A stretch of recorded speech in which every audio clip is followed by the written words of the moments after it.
Incapacity, terminations, or medical retirement? Well, it's termination from employment on the basis that somebody no longer can do the job without risk to theirs or others' health and safety. It's not necessarily permanent. It might be that somebody's got a very long recovery time, and that may not be sustainable for the company. You don't have to hold the job open forever and a day. Somebody has, just dealing with a recent one with somebody who'd had a stroke. And so you can be looking at, 6, 12 months before they're actually physically fit and able. And in a small business, it's just not sustainable. And even in a large business, that's not necessarily sustainable that you can just keep the job open forever and a day. And it is best achieved by a mutual understanding and agreement, but can be decided by the company. So, what are some of the forms that the absence might take? The block absence, after a specific health episode, an injury, a broken leg, a stroke, a heart attack, something like that. There might be just a block of time that they are not able to work. And then at the end of that, they'll probably come back on a staged return. So maybe 4 hours a day for the first couple of weeks, up to 6 hours a day, up to 8 hours, depending on the situation. It could be regular planned absence due to treatment. For example, they might be undergoing chemo, and so they're having every second Monday off, for example.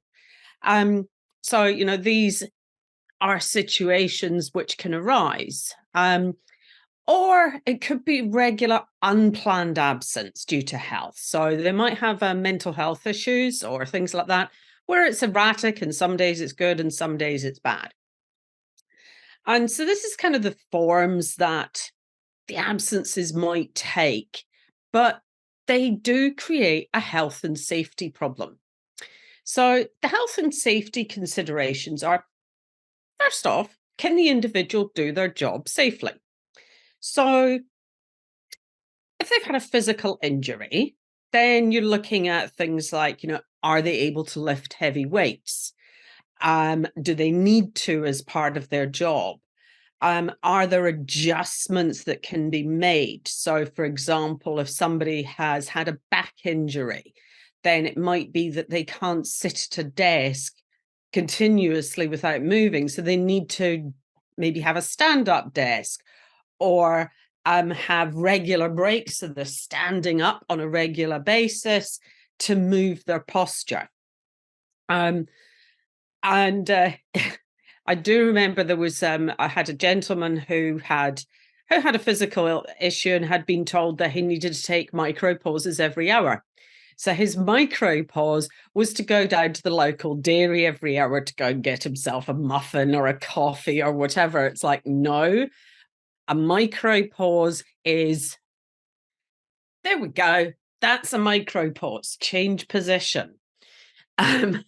So yes, we did have to have some discussion about what these things mean.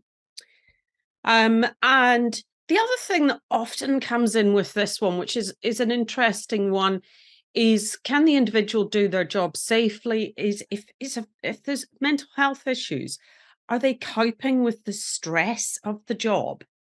And this can be a very important one. So as a PCBU, so a person conducting a business or undertaking, you have a legal responsibility to provide a safe working environment. Now, if you can't adjust the job to be safe for that person, even safe for that person, then you're not able to provide that safe working environment, even though that condition is personalized to them. And so this is where you possibly need to think about, well, do I need to look at medical incapacity and either termination of the job, or we're going to be talking a bit more about alternative solutions as well. The other thing to be really mindful of, and it's very easy to focus on the individual who is sick or injured or whatever, and you want to be sympathetic and supportive to that person. But does their absence create a health and safety risk for their co-workers? So particularly in small teams, if you've got one person out, the others are picking up the weight. And particularly with that long-term absence. So the long-term absence, maybe you can get an attempt to cover. So that one's potentially relatively easy to deal with the health and safety of the rest of his team. Somebody, however, who's having that regular unplanned absence, even for totally genuine reasons, that unplanned absence is very difficult for co-workers to, well, is Fred going to be in today or not? Am I going to have to pick that up? And that creates a lot of stress for those co-workers. And as a PCBU, you've got to be mindful of this health and safety risk as well. Or could their presence in the workplace create a health and safety risk? So others having to monitor them, the potential impact of a health episode at work. So I was dealing with a gentleman recently who has had a stroke. Now, luckily, he's making a really great recovery. And I'm not talking about my partner in this case. This is another one, which was, oh, yeah, a few triggers going on there. But that, in his case, because of the work he was doing, he was working in teams, working at heights, working with heavy weights. If he tried to push himself too far, there was a risk that he lost his balance or dropped his end of the sign in this case, and that could cause injury to somebody else. There was also a lot of concern from his teammates, which is still there, is if he has a stroke in front of me, that's a really scary thing to witness. So, that does have an impact, and you need to manage these risks for the whole team. So that's sort of what your health and safety considerations are. Now, often when you're going through this process, you can get some skewed information. It's very difficult at times to actually get the full picture. It's really important to find out the facts. But you can get skewed information because the employee wants to get back to work because they want the pay. So they're going to the doctor going, for the 10 minutes that they're in front of the doctor, they're like, I'm absolutely fine.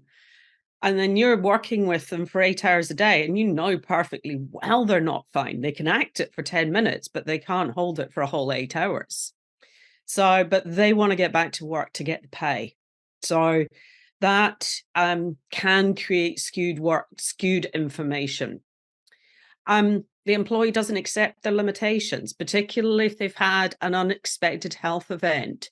I had a friend of mine who had a heart attack at the age 31, very fit and active guy, and suddenly he'd had a heart attack. And it was like, he mentally couldn't cope with the fact that he actually had to slow down. It took him a long time to get his head around that. So the employee not accepting that they can't do things. And I mean, in that case, it was a 31-year-old. But you often get this as well with people who are, later in their careers. The 50 plus, they suddenly have a health episode and realize that they're no longer 20. Been guilty of that myself at times. And so that can create skewed information about what you're hearing. And the other thing is the doctor not understanding the demands of the role, and they're just signing them fit for work without understanding that they're just thinking it's a desk job, not understanding that there's physical demands in the job. I had an employee who was traffic cone worker, and one of the symptoms they were having was they were suffering from dizzy spells. Fine, manageable, you're having a dizzy spell, sit down. This guy was actually one of the guys who put out the road cones off the back of a truck. So he was actually hanging off the back of a truck, going through putting out the cones. If he had a dizzy spell, he would potentially fall off the back of that truck and very easily fall under the wheels of either the truck he was on or another vehicle. So dizzy spell suddenly became a very, very different risk. But his physio and his doctor and all the rest of it didn't understand that's what he did because he wasn't telling them. He was one who was skewing the information because he wanted to get back to work. And so we as the employer, we actually got involved and they said, this is what the job is. And they all kind of went, oh, now we understand why you are uncertain about this situation. So as with all these things, the first thing is to find out your facts. So you need to ask for the information from the medical professionals rather than secondhand from the employee. Equally, I talk about the employee wanting to go back to work. There's also the employees who are quite happy sitting at home, particularly if they're on ACC. So, they're sitting on 80% pay until they get signed fit by the doctor.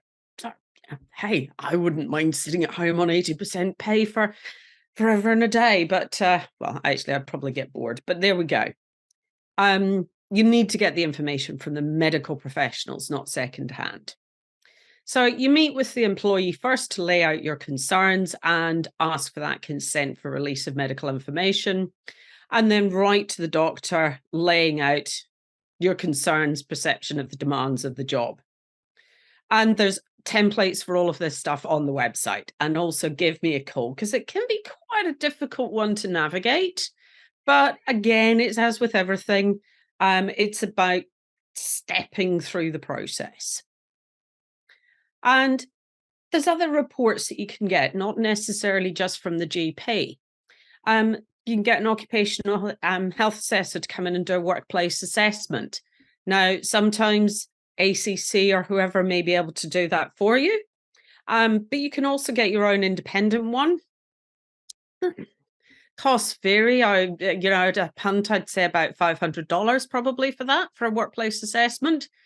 But it's very much worthwhile getting that done. And that's somebody who comes in and they get all the information from the employee and the doctor, and they walk around the workplace and understand the limitations of what that job actually entails.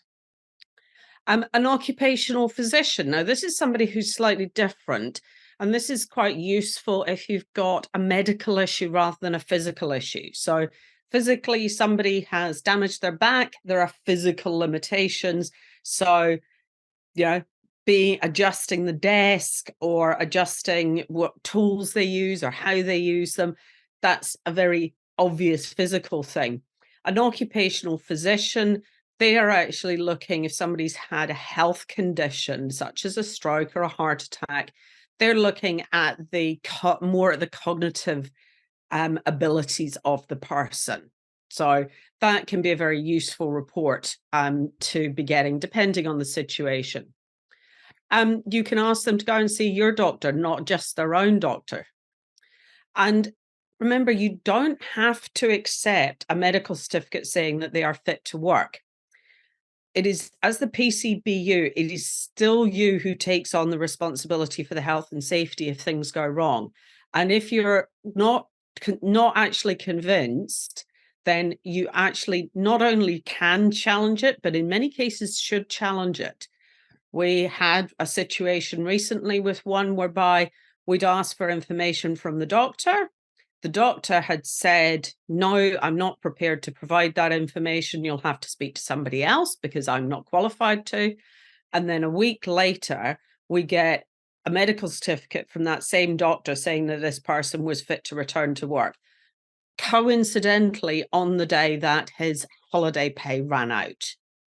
And we're like, whoa. No, we actually need to find out the truth here, because we're not accepting that this doctor has said two totally different things a week apart.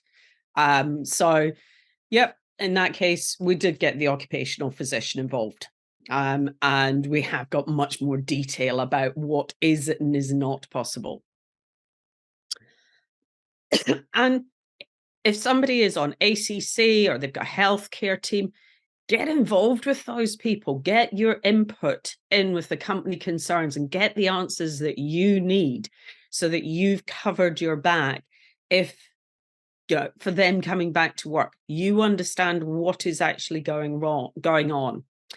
Often I will see return to work plans that come through where they haven't spoken to the company at all. They've got no concept. They'll say, oh, well, 4 hours a day, that has to be done during that they're not traveling in rush hour, for example, but they're working as a tradie. They've got to go out with the team in the morning. So somebody then would have to come back to the workshop to pick them up at 10 o'clock and go back out to the work site, then come back again at 2 o'clock to drop them off, go back out to the work site and come back. It's totally and utterly not workable. So the we do have to, you do try and get involved with those people, and they're usually pretty good about it, and usually pretty good about actually sharing that information, because they know that they are providing the report to the employer, not just the employee. And hey, it's not necessarily bad news if you do need to think about medical incapacity termination. If you terminate them while they're on ACC, they stay on the 80%. Whilst they are still signed unfit for work, and they also go into a slightly different work stream with ACC. And the ACC is then rehabilitating them to a new job. So there's more options available rather than ACC just waiting until the doctor signs them fit to return to the job they were in. ACC is then actually working with them to return them to a different job because they're no longer able to do that job.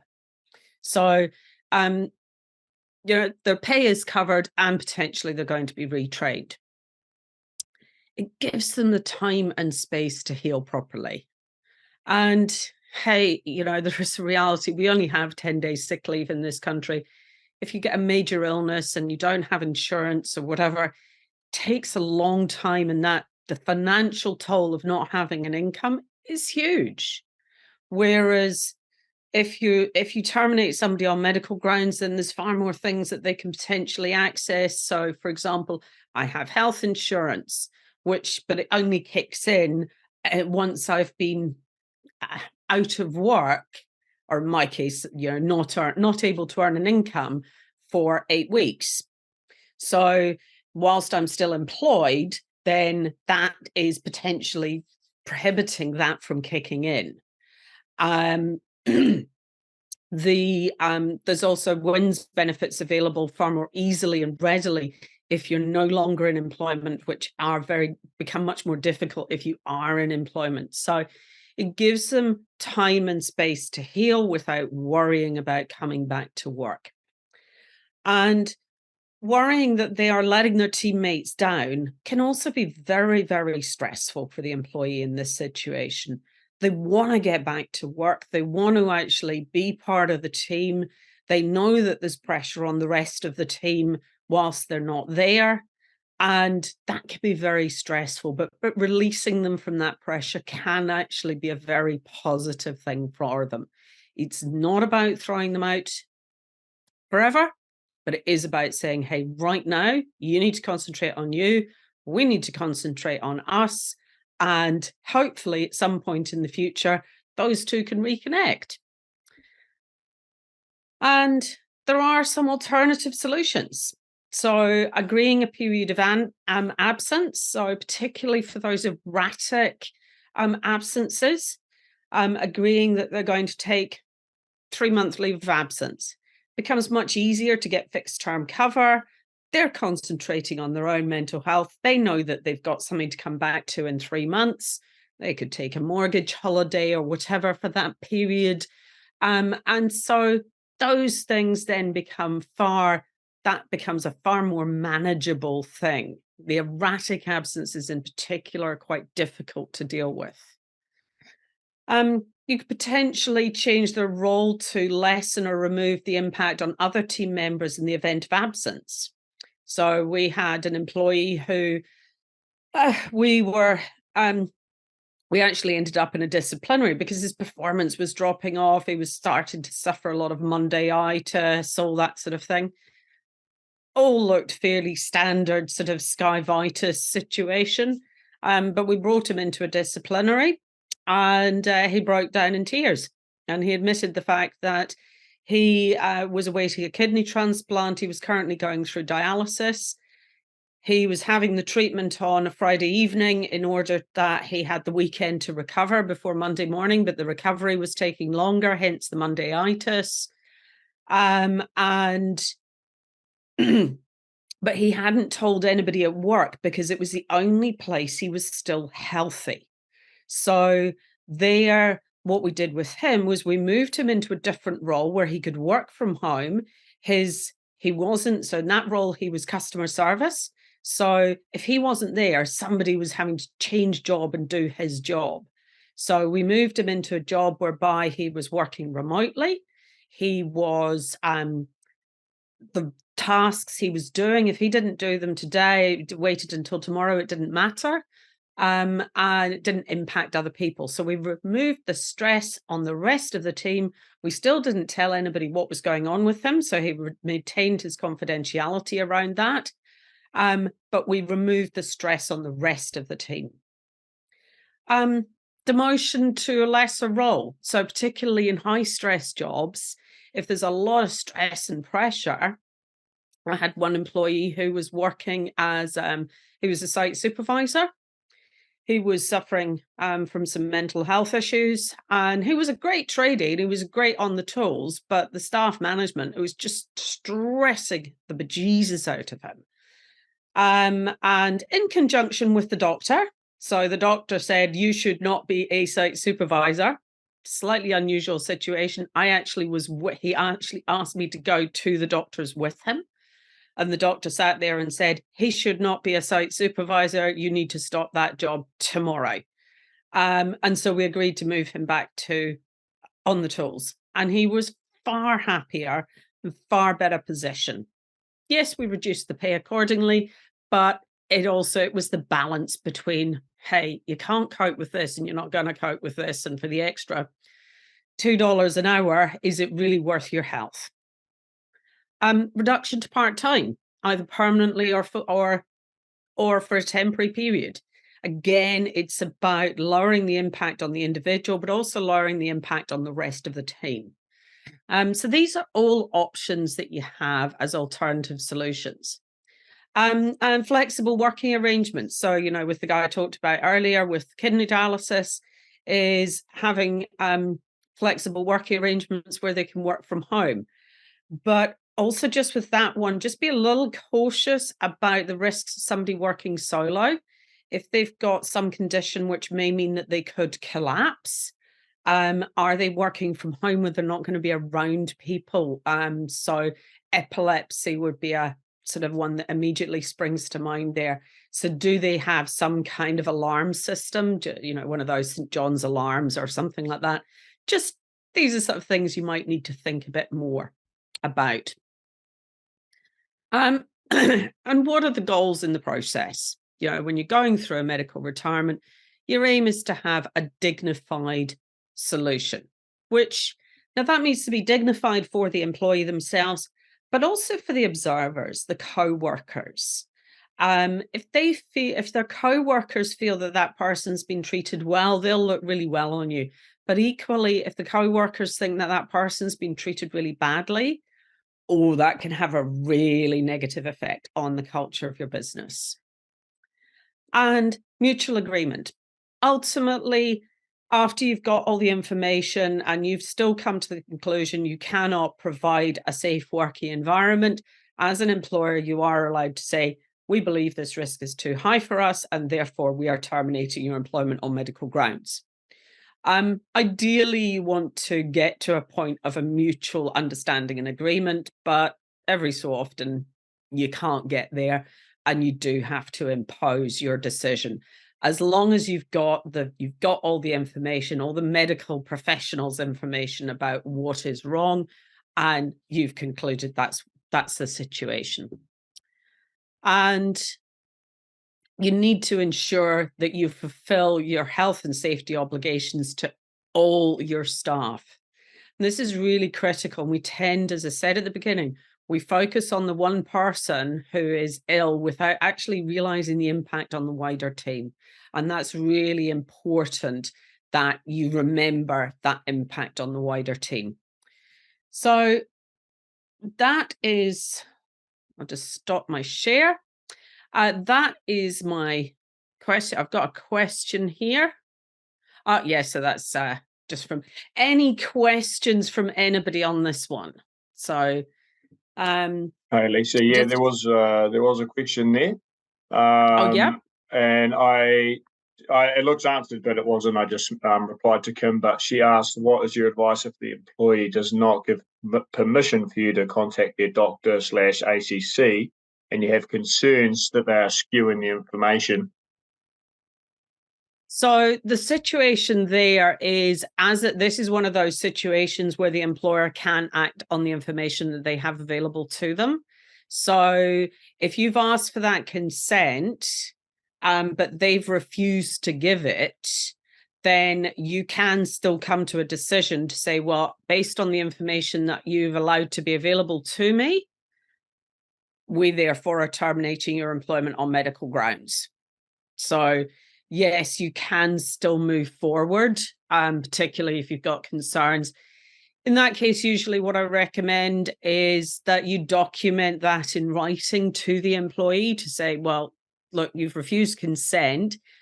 These are what our concerns are. This is the information that we require from ACC or your doctor or whoever.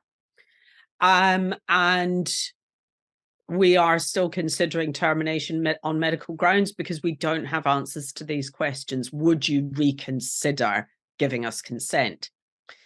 And often the employee is concerned that the doctor's going to write some report that, or give the employer your whole medical history and all the rest of it. It's like, no, the doctor doesn't. The doctor will answer the questions that are asked.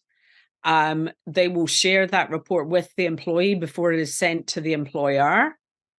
And so the employee knows exactly what is going to the employer before it gets there.